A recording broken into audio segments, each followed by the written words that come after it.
Hey, what's going on, everybody? It is V-Dub here, and I am sorry to tell you this, but the game day for January 4th, 2026 for my NBA season playthrough unfortunately had some corrupted game files, and unfortunately you will not be able to see gameplay, so I'm going to have to just go through stats and a game summary here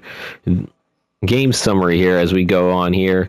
We look at the Cleveland Cavaliers here. The final score of the game actually first was 127 to 119. The Detroit Pistons come away with the win in this game. Their first appearance in schedule was supposed to be their first appearance in schedule block number 2. This was the Cavaliers' only appearance in schedule block number 2, which they ended up losing this game.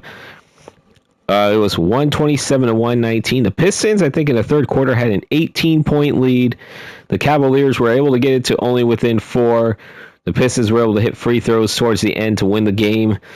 The Cavaliers, they only had, I think, the lead maybe once or twice in the first quarter and nothing larger than 2 points. It was all Detroit from that point on. As I said, though, the Cavaliers did have some runs. Got it to within 4. As we look at some of the statistics here, we look at Donovan Mitchell, 34 points, 4 rebounds, 4 assists, and a steal. Garland had 27 points, a rebound, 12 assists, and 1 steal. Off the bench, you had Cameron Payne, 17 points, 2 rebounds, 5 assists. Evan Mobley, the player of the month for the month of December, 14 points, 8 rebounds, 5 assists, 2 blocks. Dean Wade off the bench, 2 points, 2 rebounds, 2 assists. Sam Merrill, 8 points, 1 rebound, 1 assist. DeAndre Hunter in 30 minutes of play, 7 points, 5 rebounds, 2 assists. And you had Larry Nance Jr. off a starter, getting a spot start, because I know he didn't start the first 2 games of or the first 3 games, I should say, of the season playthrough and schedule block number 1. The only team to be featured more than 3 times, I believe, in this. More than 2 times, I believe, in schedule block number 1. This is our only time in schedule block number 2. But Larry Nance got his first start in a watch game, or supposed watch game. He only had 2 points, 3 rebounds. Tyson had 4 rebounds, 2 assists, and Lonzo Ball 1 rebound and 1 steal. Look at Porter Jr., Travers, Proctor, Tomlin. They did not play for the Cleveland Cavaliers. And now on to the Detroit Pistons here. Player of the game goes to Cade Cunningham, 44 points, 5 rebounds, 11 assists.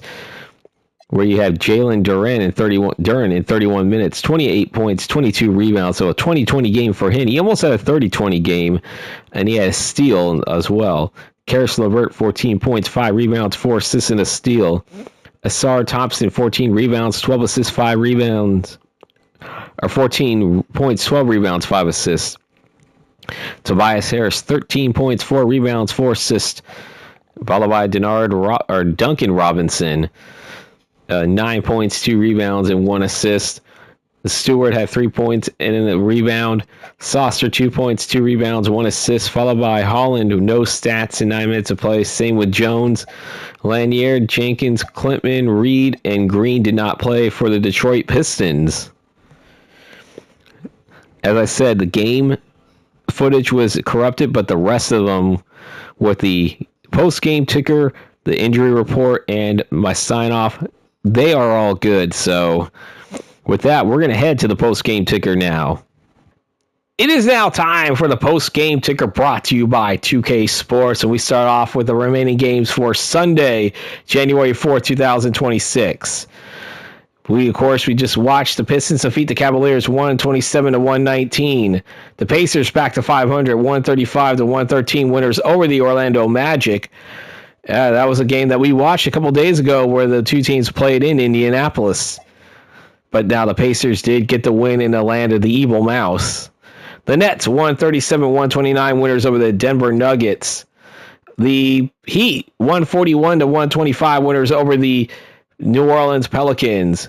Timberwolves are back on track, winning. They get their 27th win of the season, 130 to 118 winners over the Washington Wizards. The Thunder improved to 31-5, a league best, 127-124 winners over the Phoenix Suns in overtime. The Kings light the beam barely, 108-107 winners of the Milwaukee Bucks. That's 5 in a row for the boys in Sacramento. The Lakers 127-112 winners over the Memphis Grizzlies. For Monday, January 5th, 2026. The Pistons upset the Knicks, winning 126-105, and they are back to 500 on the season. Bulls 144-134 winners over the Celtics. The Raptors 125-99 upset winners over the Atlanta Hawks. The Rockets all over the Suns 140-100. The Thunder still improving to a league best 32-5, 134-93 winners over the Charlotte Hornets. The Nuggets 133-106 winners over the Philadelphia 76ers, and the Warriors over the Clippers 110-104 over an Intuit Dome. And the Portland Trailblazers get their 11th win of the season, sending the Jazz to their 23rd straight loss, 113-105, as the Jazz are now a league worst 2-33 on the season. And that is your post-game ticker. If your team won, congratulations. If not, there's always tomorrow. And now we're going to take a quick look at the injury reports here for the games played after January 5th, 2025, as we have for the 76ers, Andre Drummond and VJ Edgecombe still out for the 76ers. Bucks are fully healthy, same with the Bulls. Jared Allen and Max Struss out for the Cavaliers. Jason Tatum and Jaylen Brown still out, though Jaylen Brown is now recovering from that broken nose, so he should be back in the lineup soon. John Collins now day-to-day with that high left ankle sprain for the Clippers. Grizzlies, Hawks are fully healthy. Terry Rozier, the only one on the injured list for the Miami Heat, he is indefinitely suspended for his involvement in a gambling scandal. LaMelo Ball still out 2 to 4 weeks. The Jazz are fully healthy. The Kings are now without Maxime Renaud and Domantas Sabonis. Anunoby, Brunson, and Yabusele still out for the Knicks. Dalton Neck still out for the Lakers. The Magic are still without the services of Jalen Suggs and Wendell Carter.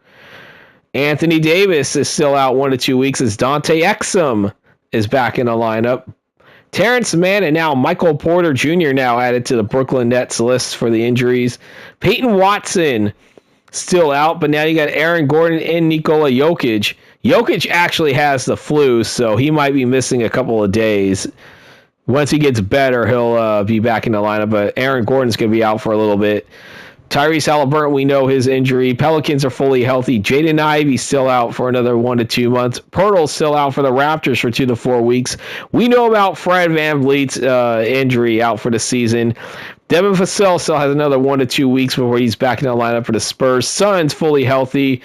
And now we got the Oklahoma City Thunder now starting to get their slew of injuries.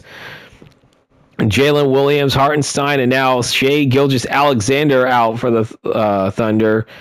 For the Timberwolves, they still have Randall, Conley, and Edwards still out, though Conley and Edwards are day-to-day. So we'll see what happens when they get fully healthy, see how things might change in that Northwest Division.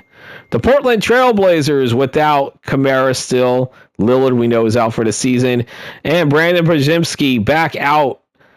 Back on the injured list, he's out 4 to 6 weeks for the Warriors, and Cam Whitmore still remains on the injury list for the Washington Wizards. Still has another week or two to go. And that is your injury report for the games played after January 5th, 2026. And we have another rematch from schedule block number 1. We have the San Antonio Spurs at the Memphis Grizzlies. This will be the Grizzlies' first time in schedule block number 2. This game will be out tomorrow at 10 a.m. Eastern. That will be my regular Saturday and Sunday schedule for these. But I did a little bit earlier schedules for these games because, of course, of Thanksgiving and Black Friday, everybody being off. As well as I also had College Football 26 content. And speaking of College Football 26 content, tonight is the final day of the Hate Week, or Week 14 simulation for my College Football 26. We have the Iron Bowl between the Alabama Crimson Tide and the Auburn Tigers. As I mentioned earlier in this broadcast, the Alabama Crimson Tide need this win to keep their not only SEC championship game hopes alive, but also a spot in the college football playoff, the 12-team college football playoff. And speaking of my college football playoff, I'm doing a 28-team college football playoff of my own. Or Alabama right now would be firmly in it, but if they lose, who knows what will happen? What will happen if they drop in the rankings? Definitely, I think they definitely will be eliminated from the 12-team playoff if they lose to Auburn this weekend. And that will do it, guys. If you enjoyed it, leave a like, comment, and don't forget to hit that subscribe button as well. And remind you guys, the final score, the Detroit Pistons, 127, the Cleveland Cavaliers, 119. Thank you for watching. I am Vinny from V-Dub Productions, and I am signing off.